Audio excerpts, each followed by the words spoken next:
Hi, my name is Chris Bolden-Newsome, and I am the Community Farm Coordinator and the Chief Food Justice Educator at the Seeds for Learning Farm at Martin Luther King High School here in Northwest Philly.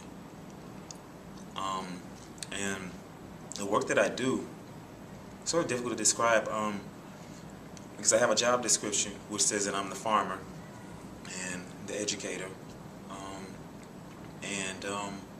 However, what I've realized is that my work has really taken on lots of other dimensions, and the work that I do is really food sovereignty work, which is really a new word for a lot of folks. So the way we use it, food sovereignty refers to the right of people to control their food systems from the seed all the way to the plate.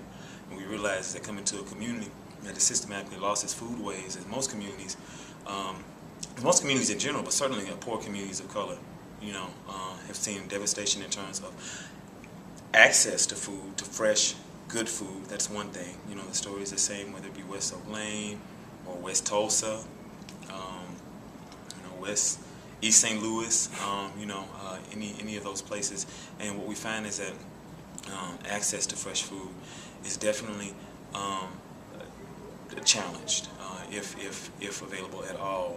But that's not the only problem. What I recognize is that when I first came here, it was this whole idea of access. We want to increase access. We want to bring fresh food to the hood.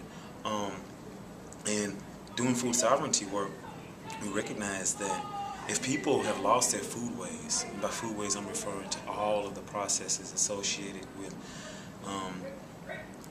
our food. That's talking about the stories and mythology, all of the cultural anecdotes, the preparation methods, how to grow it, everything that involves bringing food and eating food and consuming food in our lives. So what we find is that it's because there's been a systematic loss of foodways in the community that a lot of our work is education. We work primarily by educating people about food. I work with young people in the community, majority young men. This summer we have about 7 that we're working with who do farm organically and sustainably in the community. They learn how to prepare the food. They get professional development as well as personal development, education, and they do all of this in the context of their community where they are learning to be young men and leaders.